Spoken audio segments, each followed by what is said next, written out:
अच्छा हुआ हमने ये तावीज पहनी हुई है। उस नागिन की आंखों में हमारी तस्वीर नहीं आ पाएगी।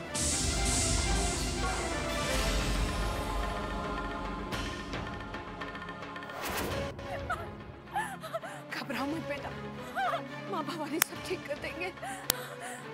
देखिए इनकी हालत बहुत बिगड़ती जा रही है, फौरन ऑपरेशन करना पड़ेगा। आप लोग रुकिए प्लीज। आज तक तो अर्चना की तबीयत बिल्कुल ठीक थी, फिर अचानक कहीं ये रुद्र और विष्णु के तक्षक बन जाने का नतीजा तो नहीं? कहीं वहां भी कोई अनहोनी तो नहीं हुई?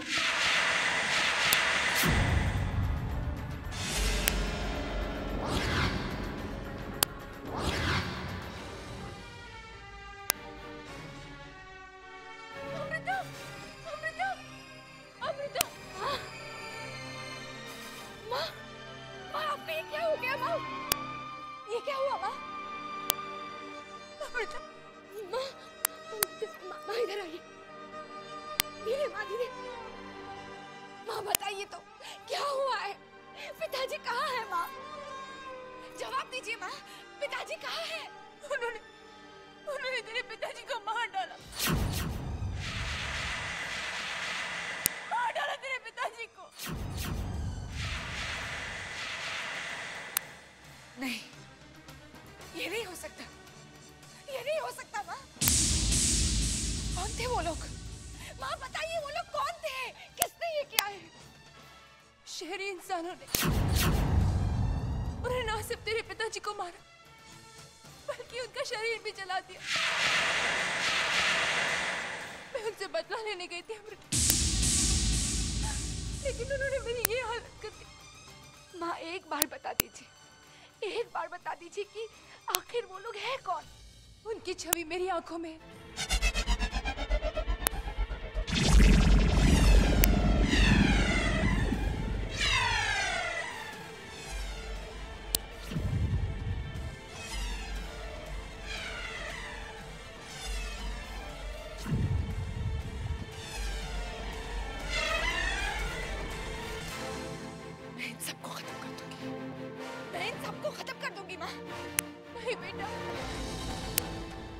मत रोकिए, इन्होंने आपका पिताजी का ये हाल किया है ना माँ, उन्हें जीने का कोई हक नहीं है। मैं उन्हें नहीं छोड़ूंगी माँ, नहीं छोड़ूंगी मैं उन्हें। माँ बैठिए, अब बैठिए माँ, अब बैठिए। माँ आप ठीक तो है ना माँ? माँ तुम्हें मेरी कसम, तुम ऐसे कुछ मत करना। माँ अमृता अभी सही वक्त नहीं आया और मैं भी तुम्हें छोड़कर जा रही, लेकिन जब सही वक्त आएगा ना तो तुम हमारी मौत का बदला लेना और पवित्र मणि भी हासिल करना। हाँ माँ, माँ, माँ मेरे पास वक्त बहुत कम, तुम मेरी बात ध्यान से सुनो। तुम्हारे पास अभी सारी शक्तियां नहीं है, तुम्हें वो सब शक्तियां हासिल करनी होंगी और उसके लिए तुम्हें इंतजार करना होगा। तुम्हें अपने दर्द को अपनी ताकत बनानी होगी, तुम्हें वो मणि हासिल करनी है और उसके लिए तुम्हें इंसानों की दुनिया में जाना होगा। मणि हासिल करनी होगी बेटा। उन्होंने तेरे बाबा के शरीर को तो जला दिया, लेकिन मणि की मदद से मैं जिंदा हो सकती हूँ। बेटा तू मेरे शरीर को संभाल कर रखना। हाँ माँ, अमावस की काली रात की रोशनी में मैं जिंदा हो सकती हूँ। मणि को मेरे शरीर से छुआना, मैं जिंदा हो जाऊंगी बेटा, मैं तेरे पास आ जाऊंगी। माँ मुझे छोड़कर मत जाइए मामा। तुम्हें उन दुष्टों को उनके गुनाहों की सजा देनी होगी। हाँ माँ, हमारी मौत का बदला तुम्हें लेना होगा। मैं तुम्हें वचन देती हूँ माँ, मैं उन लोगों को नहीं छोड़ूंगी, उन्हें मैं खत्म कर दूंगी, हर हाल पर, हर कीमत पर। माँ वचन निभाना बेटा, वचन निभाना। हाँ माँ। बेटा बेटा माँ हाँ माँ, मैं वचन निभाऊंगी माँ। माँ, माँ, माँ। मुझे अकेला छोड़ के मत जाइए।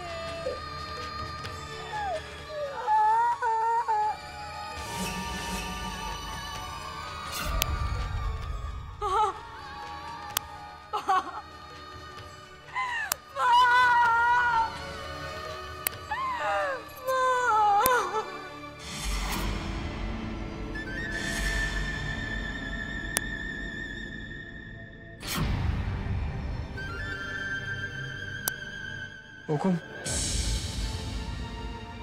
कल रात जो हुआ वो ठीक नहीं हुआ हुकुम। ये नहीं होना चाहिए था। कल रात जो भी हुआ वो नहीं होना चाहिए था। पर इंसान जैसा सोचता है हमेशा वैसा होता नहीं है।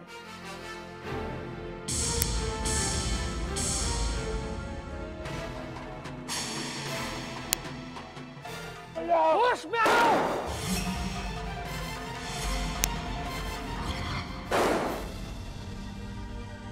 जल्दी करो, हमें जल्द से जल्द यहां से निकल जाना चाहिए। रुद्र, रुद्र, चलो हम जा रहे हैं।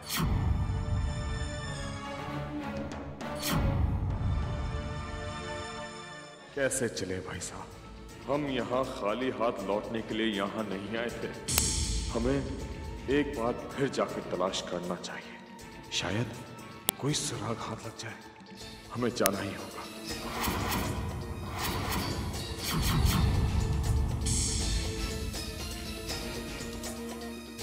यही सही वक्त है। कोई देखे उससे पहले हम निकल जाते हैं। रुद्र, कहाँ जा रहे हो? अब कहीं नहीं जाओगे तुम। हम अभी और इसी वक्त तक्षकवन से जा रहे हैं। हम बाहर आपका इंतजार कर रहे हैं, जल्दी आइए। जी। भाई साहब की बात हम नहीं टाल सकते।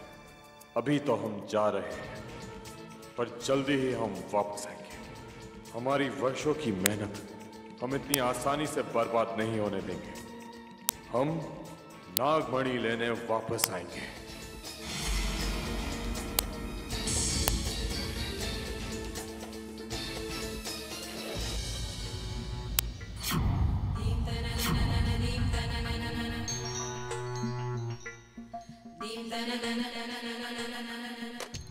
क्या हुआ?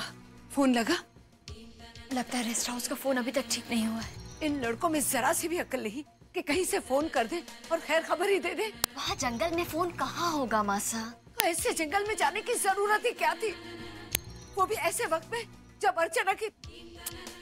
अब हम यहाँ बहू की फिक्र करें या इनकी चिंता करें? हमारे लाख मना करने पर भी वो तक्षक बन गए। बड़ी मनमानी करने लगे हैं। आने दो, अच्छी तरह खबर लेके। मासा आप गुस्सा मत कीजिए, वरना आपका ब्लड प्रेशर बढ़ जाएगा। अब गुस्सा करके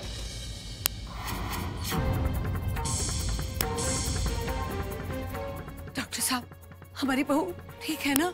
जी नहीं, उनकी हालत तो बिगड़ती जा रही है।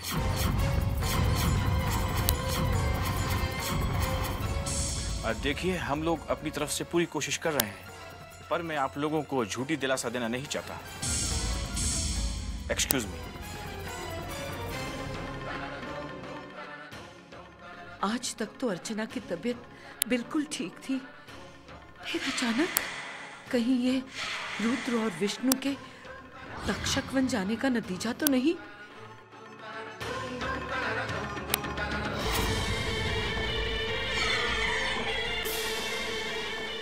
मैं नागमणि हासिल करूंगी माँ, मैं नागमणि हासिल करूंगी। अगर इसके लिए मुझे इंसानों की दुनिया में भी जाना पड़ा ना, मैं जाऊंगी। मैं उन्हें बताऊंगी कि एक नागिन का बदला क्या होता है। उन्हें ढूंढने के लिए मैं आकाश पाताल एक कर दूंगी माँ। छुपने के लिए उन्हें तीनों लोग कम पड़ जाएंगे माँ।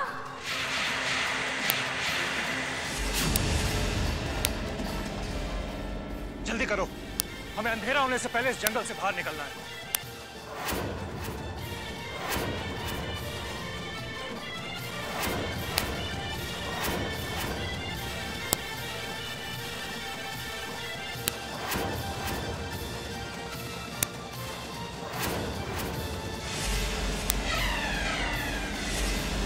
यहाँ से कोई जिंदा नहीं जाएगा।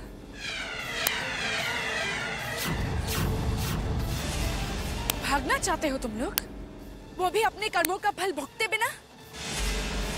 मैं ऐसा नहीं होने दूंगी। रुद्र, चलो।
संभाल के रणवीर, क्या कर रहा है यार? सॉरी यार। अमृता, अमृता मेरे पास आओ। ये तो विशाखा मौसी की आवाज है। मौसी, आपने मुझे क्यों रोका? क्यों रोका मुझे आपने? क्या आप नहीं जानती? नहीं जानती क्या आप कि इन लोगों ने मेरे पिताजी के साथ क्या किया है? आपकी बहन के साथ क्या किया है? क्यों रोका आपने मुझे मौसी, क्यों? मैं सब जानती हूँ अमृता। देखो, गुस्से में कोई फैसला मत करना। मेरे पास आओ, मेरे पास आओ अमृता।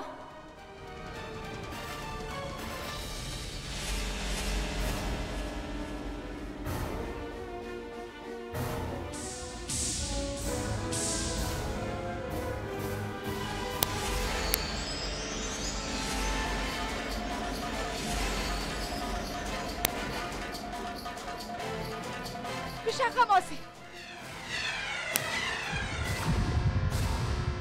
आपने मुझे क्यों रोका? विशाखा मौसी, क्यों रोका आपने मुझे? मैं आज ही उन सबको खत्म कर देती और वो मणि हासिल कर लेती और माँ को दिया हुआ वचन भी पूरा कर लेती। मैं तुम अपनी माँ को दिया हुआ वचन जरूर पूरा करोगी। इन सभी का अंत भी निश्चित है, लेकिन ये सही वक्त नहीं है। तुम्हें इंतजार करना होगा और तुम अभी इतनी ताकतवर भी नहीं हो कि उनका मुकाबला कर सको। और फिर उनके पास नागमणि की शक्ति भी है, वो तुम्हें कभी भी मार सकते हैं। अभी तुम इंतजार करो, अपनी शक्ति जुटाओ और अपनी सब शक्ति विद्या को और ताकतवर बनाओ, ताकि समय आने पर तुम उनका मुकाबला कर सको। मैं आज भी उन सबको खत्म कर सकती थी। नहीं मेरी बच्ची, नहीं। ये संभव होता यदि मैं तुम्हारे साथ होती, लेकिन मैं क्या करूं? मैं श्रापित हूं। मैं आधी पत्थर और आधी इंसान हूं। मैं तो यहां से हिल भी नहीं सकती। मैं चाहकर भी तुम्हारी मदद नहीं कर सकती। इसलिए ये इंतकाम तुम्हें ही पूरा करना होगा, लेकिन अभी नहीं। समय आने पर मैं तुम्हें बताऊंगी कि कब, कहां और कैसे जाना है। तब तक तुम्हें इंतजार करना होगा, सिर्फ इंतजार।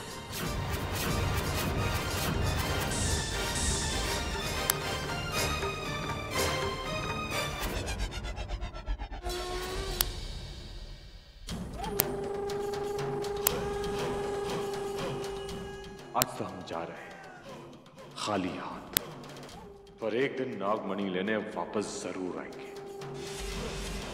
हमें नागमणि चाहिए हर हाल में। हमने नागराज से वादा तो कर लिया है, पर इसे निभाएंगे कैसे? नागमणि की रक्षा कैसे करेंगे? कहां छुपाएंगे इसे?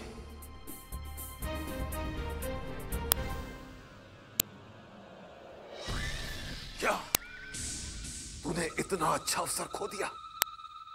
अरे जीवन बीत जाता है इच्छाधारी नाग को खोजने में और नागमणि प्राप्त करने में जीवन बीत जाता है, और तुमने नागमणि हाथ में आने के बाद भी उसे खो दिया। हाँ? हम क्या करें बाबा, क्या करें हम? हमारी किस्मत हमारा साथ नहीं दे रही थी, लेकिन हम हिम्मत नहीं हारे। वो नागराज और नागमणि के बारे में हम बहुत कुछ जानते हैं। हम तक्षक वन जाएंगे और नागमणि हासिल करके लाएंगे। नहीं बच्चा, कभी नहीं। तुम तक्षक वन में कदम भी नहीं रखोगे। क्यों बाबा? क्योंकि तुम उन्हें जितना जानते हो उससे कहीं ज्यादा वो तुम्हें पहचानते हैं। तुम्हारा तक्षक वन में जाने का मतलब है मृत्यु बच्चा, मृत्यु। और ये मत भूलो कि नागों पर महाकाल की कृपा दृष्टि होती है। लेकिन बाबा, कोई तो तरीका होगा, कोई तावीज, कोई कवच, कोई मंत्र, कुछ भी नहीं है बच्चा, कोई तरीका नहीं है।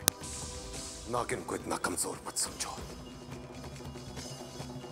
एक तो वो कमजोर नहीं होती, और अगर उसके दिल में किसी के लिए बदले की भावना जाग जाए तो उससे खतरनाक कोई नहीं होता। फिर हमें क्या करना होगा बाबा? प्रतीक्षा। कितनी?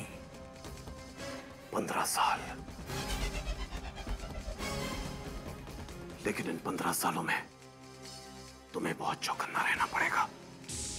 हाँ, हमारे दिए हुए इस तावीज को कभी अपने गले से अलग मत करना बच्चा। एक बार ये नाग चक्र खत्म हो जाए, फिर वो नागिन तुम्हारा कुछ भी अशुभ नहीं कर पाएगी। उसके पश्चात हम तुम्हें कुछ अद्भुत शक्तियां देंगे। तब तुम तक्षक वन जाना और नागमणि को हासिल कर लेना। 15 साल तो क्या, हम 15 जन्म तक उसका इंतजार करने को तैयार हैं, क्योंकि अब मणि को पाना हमारा सपना ही नहीं बल्कि हमारी जिद बन चुकी है। हम मणि को हासिल करके रहेंगे।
विशाखा मौसी ने मुझे यही आने के लिए कहा था। उन्होंने कहा था कि कुछ वक्त मुझे यहाँ पे बच्ची बनकर रहना होगा, ताकि किसी को मेरे ऊपर शक ना हो और कोई ये जान ना पाए कि मैं नागिन हूँ।